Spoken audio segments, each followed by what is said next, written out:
आज लग गया है, क्या इदारे आज भी मोम की नाक हैं? बात करते हैं, हमारे साथ सीनियर सहाफ़ी इमरान खान मौजूद हैं। इमरान, बहुत-बहुत शुक्रिया साथ देने का। फ़रमाइएगा कि ये खबर आप तक भी पहुँची होगी। मज़ीद ये शहबाज शरीफ साहब के हल्फ लेने के बाद ही अगले दिन भी पेशी थी। तब से लेके आज 1 महीना गुज़र गया, इतनी तेज़ी से ये डिस्टर्बेंसेस और ऑब्स्टिकल्स क्यों दिखने में आ रहे हैं?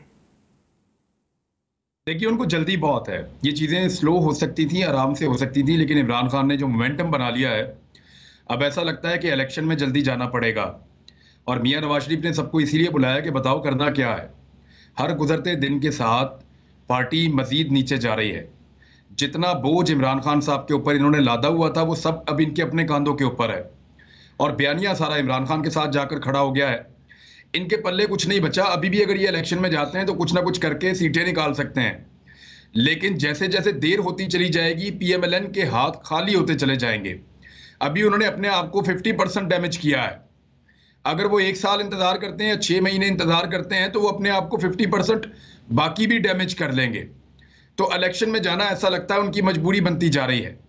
आसिफ अली जरदारी साहब ये बात गो के मान नहीं रहे, लेकिन ये तय हो जाएगा आने वाले दिनों में कि ओवरसीज पाकिस्तानियों का वोट उड़ा दिया जाए, इलेक्ट्रॉनिक वोटिंग मशीन का मामला बिल्कुल खत्म कर दिया जाए और कुछ भी करके बजट के फौरन बाद इलेक्शन में जाने की तैयारी की जाए।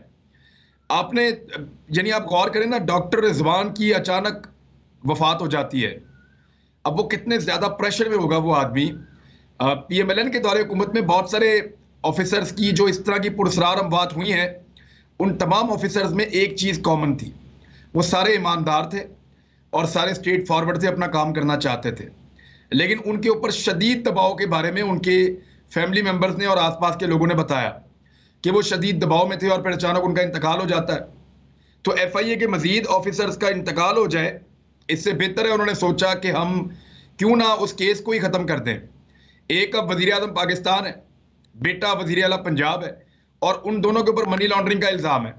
मकसूद चपड़ासी नाम का इनका एक चपड़ासी था, उसके अकाउंट में ₹4.25 अरब आ गए, जिसकी 20,000 तनख्वाह है। 15-20 हजार तनख्वाह वाले लोगों के अकाउंटों के अंदर करोड़ों अरबों रुपए आ रहे हैं। ये लगभग 40 अरब की टोटल मनी लॉन्ड्रिंग है और 16 अरब की शहबाज शरीफ के साथ मुंसलिक है। इनके पास कोई जवाब नहीं होता था एफआईए में से जब तक रिपोर्ट होता रहा है। जब तक ये अपोजिशन में थे, ये एफआईए के पास जाते थे, इनके पास कोई जवाब नहीं होता था, सवाए धमकी लगाने के और कुछ ये नहीं कर पाए। लेकिन अब क्योंकि ये हुकूमत में आ गए, इनको बल्कि हुकूमत में लाया गया है, इनको हुकूमत में आने का मौका दिया गया है। ये एनआरओ जो अब मिला है, ये परवेज मुशर्रफ के दौर में मिलने वाले एनआरओ से भी तगड़ा एनआरओ है। इनको अब बड़ी तेजी से चीजें करनी है। ये इसको स्लो स्लो कर सकते थे, लेकिन स्लो स्लो इन्होंने इसलिए नहीं किया कि इनको पता चल गया कि इलेक्शन बहुत करीब है। ये सारे काम बहुत तेजी से करने हैं। इलेक्टोरल रिफॉर्म्स हो जाएं, केसेस का खात्मा हो जाए, नैब के पर काटने हों, बाकी इदारों को कंट्रोल करना हो, अपने बंदे बिठाने हो, इन सारी चीजों में इनको बहुत तेजी दिखानी पड़ेगी। और पॉलिटिकल अपोनेंट से या जो मुखालिफ आवाजें इनको पसंद नहीं है, अभी इनको बहुत तेजी इमरान, से ये करनी नजर तो आ पड़ेगी, रहा है उसके कि लिए भी ये काम कर रहे हैं। में और दबाव बहुत ज्यादा है, जिसकी वजह से आप कह रहे हैं कि काम अगर सुकून से किए जाते हैं तो शायद अंडर द शेल्फ या नोटिस में ना आते। अभी तो ग्लेरिंगली नोटिस में आ रहे हैं, सुर्खियां बन रही है ना, बिकॉज ये इतनी बड़ी एक ग्लेरिंग काम हो रहा है एक चंद हफ्तों के अंदर अंदर बरसर इक़्तिदार आते ही। मगर मुझे बताइएगा कि इवेंचुअली इनएविटेबली मकसूद क्या है? अभी तो प्रोसिक्यूशन और इस्तगासा को लगाम दी जा रही है कि ना पैरवी करो। अल्टीमेटली क्या ये ओपन एंड शट केसेस हैं, ये ट्रांजैक्शंस ऑन रिकॉर्ड हैं, लोग मौजूद हैं, उनकी गवाहियां ऑन रिकॉर्ड हैं, तो ये केस एट बेस्ट शेल्फ ही हो सकता है, बंद तो नहीं किया जा सकता। देखिए, इस केस के चलने का भी कोई फायदा नहीं है। एफआईए अब पूरी तरह उनके कंट्रोल में है। ज्यादा अच्छी बात यह है कि इसको बंद कर दें केस को, और अगर कल को कोई और हुकूमत आती है तो वो अपील करके जाके अदालत से इस केस को दोबारा खुलवा सकती है। वो ज्यादा बेहतर होगा। अगर ये केस चलते रहते तो अगले 2 महीनों में इन्होंने केसेस ही खत्म कर देने थे। इंक्वायरी में अपने आप को क्लियर करवा लें, अपने आप को बाइज्जत बरी करवा लें। उससे बेहतर यह है कि इस भोंडे तरीके से इसको बंद कर दें। वैसे भी इंक्वायरी में अपने केसेस को बंद करवाने में इनको महीने लग जाने थे, लिहाजा ज्यादा बेहतर उन्होंने ये समझा कि फौरी तौर पे इनको बंद कर दिया जाए, जान छुड़ाएं। ये इन्हीं कामों के लिए आए थे, कोई पेट्रोल के लिए तो ये आए नहीं थे। अगर आए थे तो पेट्रोल कर दें 100 रुपए का, ना ये डॉलर के लिए आए थे। अगर आए थे तो डॉलर कर दें 130 रुपए का, जो इन्होंने वादा किया हुआ था। ना ये महंगाई के लिए आए थे, अगर आए थे तो चीजों को ठीक कर दें। ना ये गवर्नेंस के लिए आए थे, कोई 1% का काम इन्होंने नहीं किया आने के बाद से अब तक। उल्टा हर चीज को इन्होंने नुकसान पहुंचाया है। स्टॉक मार्केट बदतरीन मंदी चल रही है। डॉलर पाकिस्तान की तारीख की सबसे बुलंद सतह पे कल पहुंच चुका है। अब ऐसी सूरत हाल में ये पब्लिक के लिए नहीं आए थे, ये इन्हीं कामों के लिए आए थे जिन कामों को ये इस वक्त कर रहे हैं। एक तरफ पाकिस्तान की आवाम खड़ी है और एक तरफ ये पूरा का पूरा टोला खड़ा है अपने हमायतियों और हैंडलर्स के साथ। और दूसरा, आप मजे की बात देखें कि जिन लोगों ने इनको सपोर्ट दी, इन्होंने आते ही उनको आंखें दिखाना शुरू कर दी। जरदारी साहब का स्टेटमेंट आप देखें, आज बिलावल का स्टेटमेंट आप देखें, मरियम नवाज का स्टेटमेंट आप देखें, ये सारी चीजें किस तरफ जा रही हैं। शहबाज शरीफ चाहते थे कि इस मामले को लंबा लेकर जाएं और अगर वो वजीर आजम बने हैं तो वो साल 1.5 साल काम करें। वो इस पे कायल करने की कोशिश भी कर रहे हैं, लेकिन उनकी पार्टी को सांस चढ़ गया है। उनकी पार्टी को नजर आ रहा है कि पब्लिक में जाना मुश्किल हो गया है।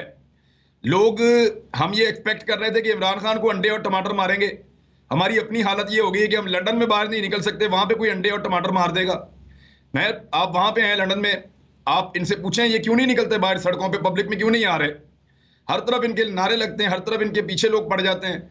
हालात इनके लिए ज्यादा मुश्किल हो गए हैं। सवाए पाकिस्तान के दुनिया का कोई मुल्क इनके लिए सेफ नहीं रहा, क्योंकि यहाँ पे ये बहुत ज्यादा प्रोटोकॉल, सिक्योरिटी, अभी मरियम नवाज को फौज की सिक्योरिटी भी मिल गई है। यानी आज के बाद जब वो फौज के खिलाफ बात कर रही होंगी तो फौज की सिक्योरिटी भी उनके पास होगी।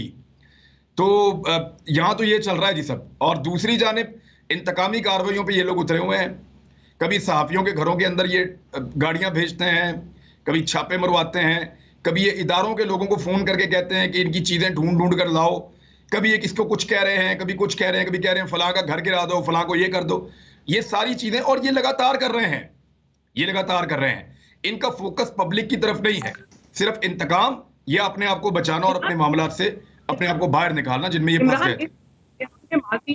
हमने माजी में ये भी देखा है कि अदालती निज़ाम भी हाईजैक हुआ है, वो भी मुतासिर हुआ है। उधर भी कॉन्टैक्ट्स और आपके जो बेसिकली रीच है वो भी उसने आपके फेवर में, जो भी आप काम चाहते थे वो आपको मिल चुका है सर। मगर इधर तो ये अभी वो फीलिंग तो नहीं आ रही है। अभी 14 मई को तो अदालत ने फिर भी मदऊ कर लिया है, बुला लिया है वजीर आजम को भी, वजीर आला को भी फर्द जुर्म आयद करने के लिए। मेरा दिल नहीं मानता, यानी मैं ये सीरियसली आपको बताऊं तो फैक्ट्स लोग हमारे सामने कुछ और रखते हैं, प्रेस रिलीज कुछ और रखते हैं। जब आधी रात को अदालत खुल जाए और कोई कहे कि ऐसे ही खुल गई थी, तो मेरा दिल नहीं मानता। ऐसे नहीं खुलती, और ऐसे कभी हमने देखा भी नहीं अपनी लाइफ में। इतने साल हो गए, 15 साल तो मुझे हो गए सहाफत करते हुए, इससे ज्यादा आपको हो गए। हमने कब देखा कि इस तरीके से जो है वो अदालतें खुल जाएं? हमने कब देखा कि इस तरीके से केसेस रातों रात खत्म हो जाएं? अभी मैं आपको खबर दे रहा हूं कि नैब के अंदर भी पूरी तैयारी है मरियम नवाज के केस के अंदर और नवाज शरीफ के केस के अंदर। आने वाले चंद दिनों में आप बहुत बड़े बड़े रिलीफ देखेंगे। नैब में मुकम्मल तैयारी है, पूरा सरेंडर हो चुका है। इधर आपके जावेद इकबाल साहब के बैठे हुए सरेंडर हो चुका है। जी जी, हो चुका है, हो चुका है। एक्चुअली जावेद इकबाल साहब तो सिर्फ अपना काम कर रहे थे, और जो लोग काम करवा रहे थे वो लोग अब दूसरा काम करवा रहे हैं। नैब को इंस्ट्रक्शंस कहां से आती थी ये सबको पता था। मुझे इमरान बताएं, तो फिर तो मियां साहब की वापसी का भी रास्ता पूरा हमवार हो चुका है। तो सीधा पहुंचते ही फिर रायवंडी जाएंगे।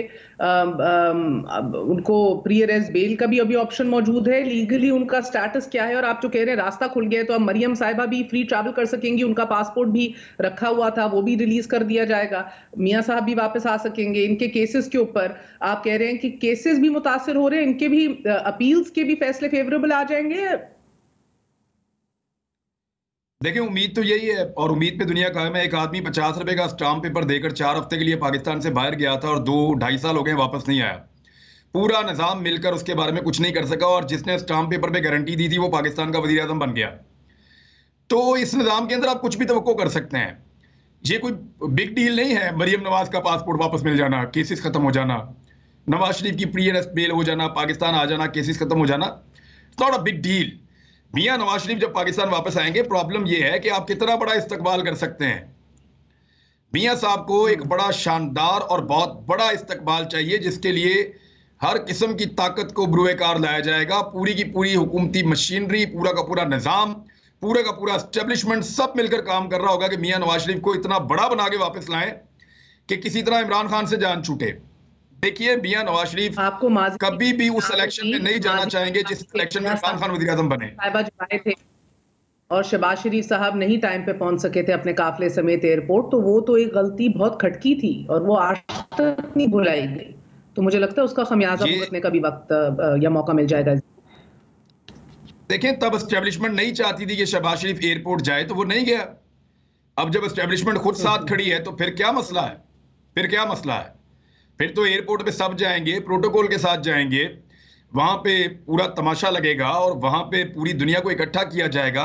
फैक्ट्रियों में छुट्टियां दे के मजदूरों को बसों में भरकर लाया जाएगा, जैसे तैसे करके वहां पे हजारों लोग पहुंचाए जाएंगे, स्टेट मशीनरी इस्तेमाल होगी और फिर स्टेट टेलीविजन, बाकी टेलीविजन सब दिखाएंगे। हमने पहली दफा विटनेस किया है कि दबाव और प्रेशर जो है मुजामत होगी फिर मुफामत होगी, ये होते देखा है। मरियम साहिबा की ये बात सही थी और अब शायद ये मुफामत वाले फेज में है। तो इमरान खान साहब की जो हीट है, उनके बयानात की, उनके क्राउड्स की, उनके मोमेंटम की, वो हीट फील हो रही है? इमरान खान ने अभी तक किसी भी इदारे के बारे में, एस्टेब्लिशमेंट के बारे में एक किसी का नाम लेकर कोई बात नहीं की और ना वो ये करने के मूड में है। उन्होंने लफ्ज हैंडलर्स इस्तेमाल किया लेकिन ये नहीं बताया कि वो कौन है।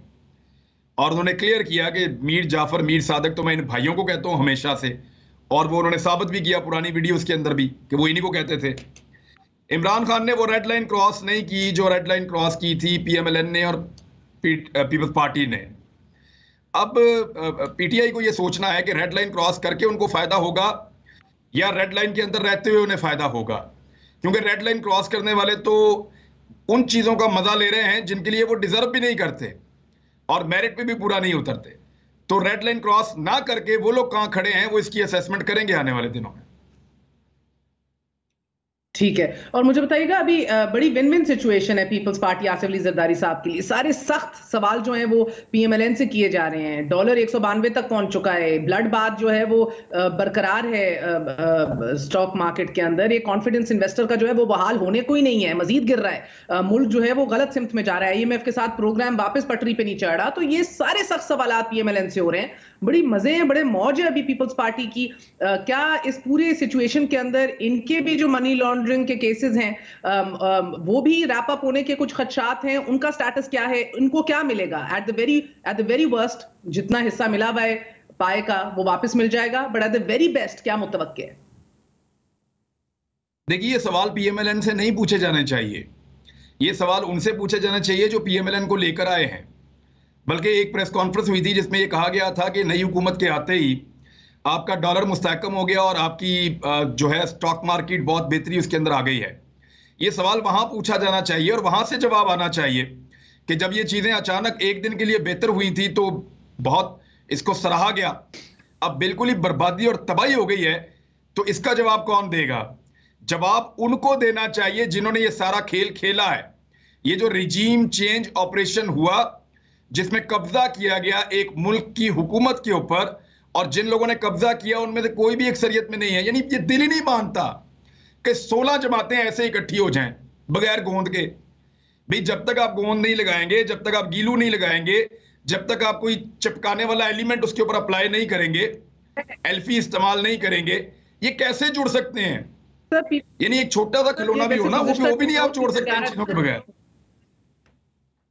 ठीक है इमरान, मगर गुज़िश्ता टेन्योर भी तो 11 जमातों पर मुश्तमिल था। बड़ी एक कमजोर और बड़ी एक फ्रैजाइल हुकूमत लेके जरदारी साहब आगे बढ़े थे। मगर चलें, मुझे इसलिए हंसी आ रही है क्योंकि आपका दिल बड़ा अच्छा लगता है मुझे। दिल तो बच्चा है ना, फिर दिल नहीं मानता। दिल नहीं मानता जब, तो फिर मुझे लगता है आवाम मान जाती है, तो समझ आ जाती है।